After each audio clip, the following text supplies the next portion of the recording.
जय माता दी दोस्तों, आप सभी पर माँ भगवती की कृपा सदा सदा बनी रहे। आज हम अपनी इस वीडियो में 12वां अध्याय सुनेंगे, जिसमें देवी चरित्रों के पाठ का महात्म्य का प्रसंग हम आज सुनेंगे। देवी बोली, हे देवताओं, जो पुरुष इन स्तोत्रों द्वारा एकाग्रचित होकर मेरी स्तुति करेगा, उसके संपूर्ण कष्टों को निसंदेह हर लूंगी।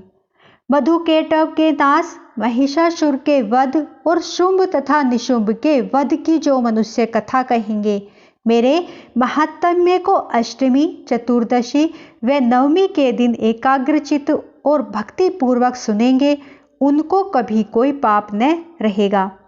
पाप से उत्पन्न हुई विपत्ति भी उनको न सताएगी। उनके घर में दरिद्रता न होगी और न उनको प्रियजनों का बिछोह होगा। उनको किसी प्रकार का भय न होगा। इसलिए प्रत्येक मनुष्य को भक्ति पूर्वक मेरे इस कल्याणकारक महात्म्य को सदा पढ़ना और सुनना चाहिए। मेरा यह महात्म्य महामारी से उत्पन्न हुए संपूर्ण उपद्रवों को एवं 3 प्रकार के उत्पातों को शांत कर देता है। जिस घर में, मंदिर में या जिस स्थान पर मेरा यह स्तोत्र विधि पूर्वक पढ़ा जाता है, उस स्थान का मैं कभी त्याग नहीं करती और वहाँ सदा ही मेरा निवास रहता है। बलिदान, पूजा, होम तथा महोत्सवों में मेरा यह चरित्र उच्चारण करना तथा सुनना चाहिए। ऐसा हवन या पूजन मनुष्य जानकर या बिना जाने करे, मैं उसे तुरंत ग्रहण कर लेती हूँ। और शरद काल में प्रत्येक वर्ष जो महापूजा की जाती है, उनमें मनुष्य भक्ति पूर्वक मेरा यह महात्म्य सुनकर सब विपत्तियों से छूट जाता है और धन, धान्य तथा पुत्र आदि से संपन्न हो जाता है। मेरे इस महात्म्य व कथाओं इत्यादि को सुनकर मनुष्य निर्भय हो जाता है।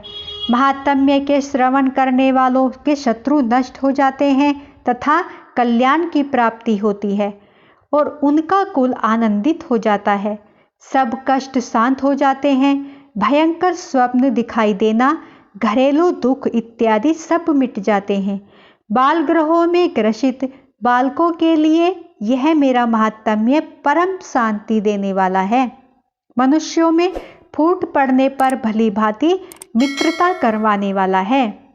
मेरा यह महात्म्य मनुष्य को मेरी जैसी सामर्थ्य की प्राप्ति करवाने वाला है। पशु, पुष्प, अर्घ्य, धूप, गंध, दीपक इत्यादि सामग्रियों द्वारा पूजन करने से ब्राह्मण को भोजन करा के, हवन करा के, प्रतिदिन अभिषेक करके, नाना प्रकार के भोगों को अर्पण करके और प्रत्येक वर्ष दान इत्यादि करके जो मेरी आराधना की जाती है और उससे मैं जैसी प्रसन्न हो जाती हूँ, वैसे ही मैं इस चरित्र के सुनने से प्रसन्न होती हूँ। यह महात्म्य श्रवण करने पर पापों को हर लेता है तथा आरोग्य प्रदान करता है।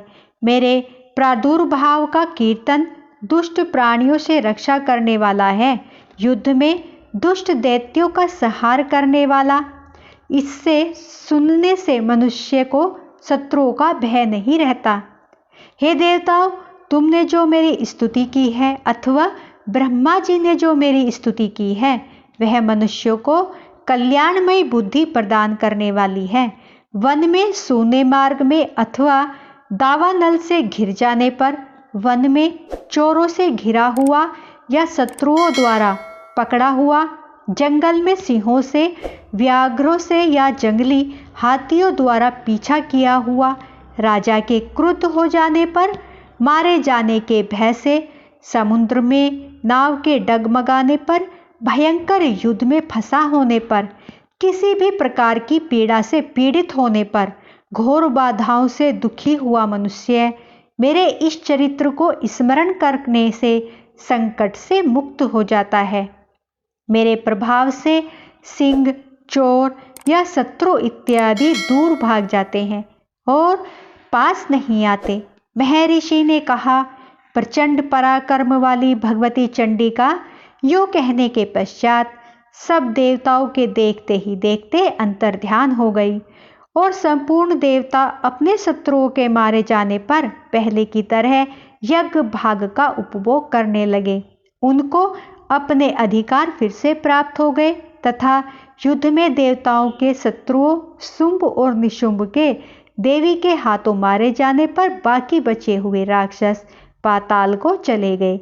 हे राजन, इस प्रकार भगवती अंबिका नित्य होती हुई भी बार बार प्रकट होकर इस जगत का पालन करती हैं, इसको मोहित करती हैं, जन्म देती हैं और प्रार्थना करने पर समृद्धि प्रदान करती हैं। हे राजन, भगवती ही महाप्रलय के समय महामारी का रूप धारण करती है और वही संपूर्ण ब्रह्मांड में व्याप्त है। वही भगवती समय समय पर महाकाली तथा महामारी का रूप बनाती हैं। स्वयं अजन्मा होती हुई भी सृष्टि के रूप में प्रकट होती हैं।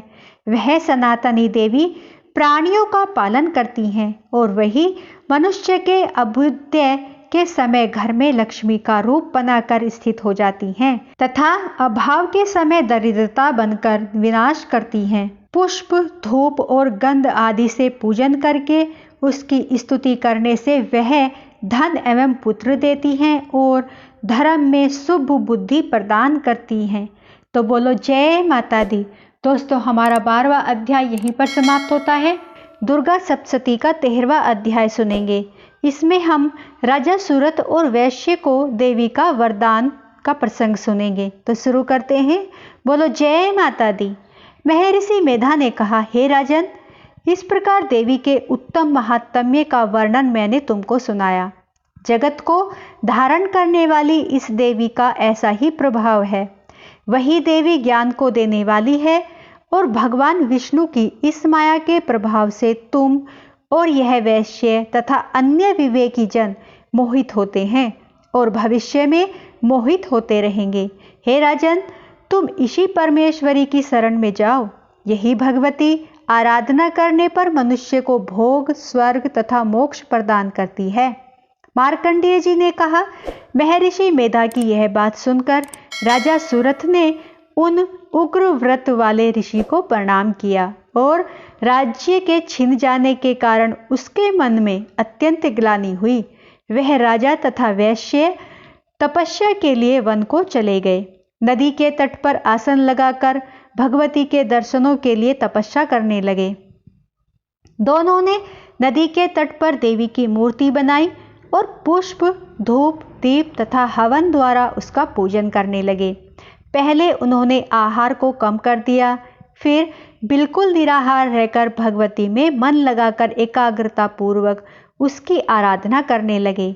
वह दोनों अपने शरीर के रक्त से देवी को बलि देते हुए 3 वर्ष तक लगातार भगवती की आराधना करते रहे। 3 वर्ष के पश्चात जगत का पालन करने वाली चंडिका ने उनको प्रत्यक्ष दर्शन देकर कहा। देवी बोली, हे राजन तथा अपने कुल को प्रसन्न करने वाले वैश्य, तुम जिस वर की इच्छा रखते हो वह मुझसे मांगो। वह वर मैं तुमको दूंगी, क्योंकि मैं तुम पर अत्यंत प्रसन्न हूँ।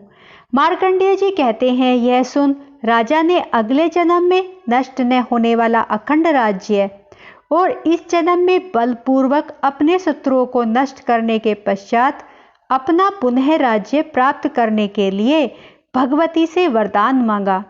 और वैश्य ने भी, जिसका चित्त संसार की ओर से विरक्त हो चुका था, भगवती से अपनी ममता तथा अहंकार और रूप आसक्ति को नष्ट कर देने वाले ज्ञान को देने के लिए कहा।